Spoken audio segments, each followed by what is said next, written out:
So now I've got my background, which was my sky that I already created. And then I've got my middle ground, which is the land that's going to be far away. And then I have my foreground, which is going to be my land that is close to me. All right, on that middle ground paper, you're going to draw some hills. You want to keep them fairly simple because you're going to end up needing to cut out the top. So I'm just going to make a couple pretty big hills. Okay, in the end, this line right here, I'm not going to cut the three hills apart from each other, but this top line right here that goes bump, bump, bump is what I'm going to cut out. So I can go ahead and before I move on to coloring it, I can cut along that line. Again, I don't want to cut my mountains apart from each other. I just wanted to cut along that very top line that I created. And now I've got this middle ground that has these hills. And I'm going to use that same process of coloring using my, let's see, I'll go ahead and outline this first.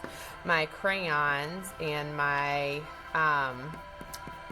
markers as watercolors to fill in these areas. And remember, it's nighttime, so I don't want them to be like bright light green the way it would look during the day.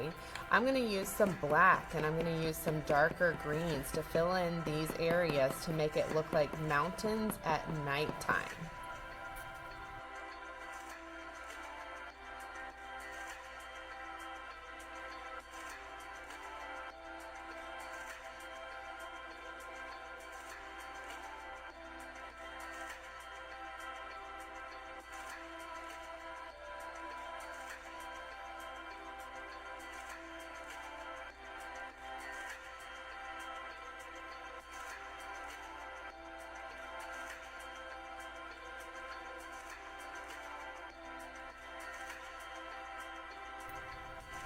Once I finish up with this, I'll be ready to set it off to the side so that it can dry, and then I can move on to my foreground.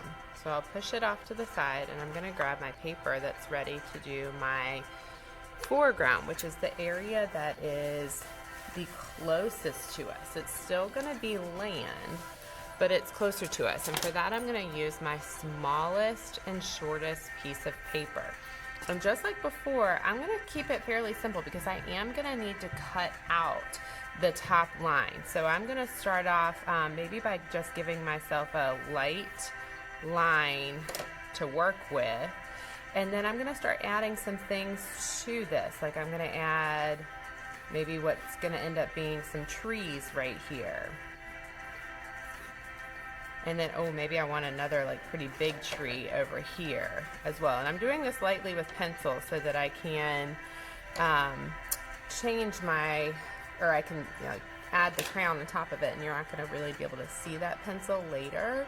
And then I'm going to go ahead and go with my crayon before I cut it out, and I'm going to start adding my color with my crayon, and I'm doing it the same with the same type coloring technique where I'm going to use crayons first, and then I'll use my markers to finish this thing off. And I'm always coloring, trying to use those same type lines as Vincent van Gogh would have used. Rather than just coloring back and forth, I'm trying to stick with using just dashed lines the way Vincent van Gogh would have. And you can think of what you might want to have in this foreground area. Maybe you want a little house, maybe you want some people.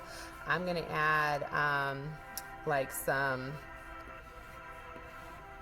crops growing down mine, and you can just choose what you want to add, but you're going to get this all colored in the same way as before.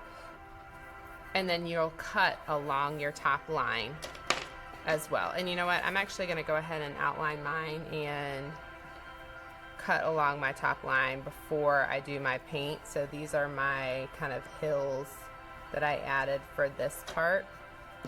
And I kept that top line fairly simple. I'm going to cut along it before I do paint because it's a little harder to cut once I've added the paint.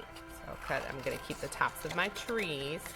But then I'm going to cut the rest of this area out.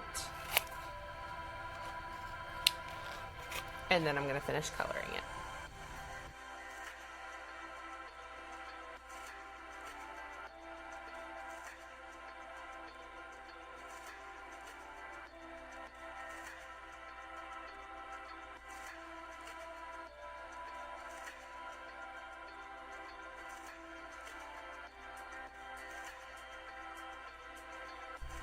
Once you're done coloring this section and adding any paint with the markers that you're interested in adding, you'll be ready to set this part off to the side as well so that it has a chance to dry before moving on to the next step.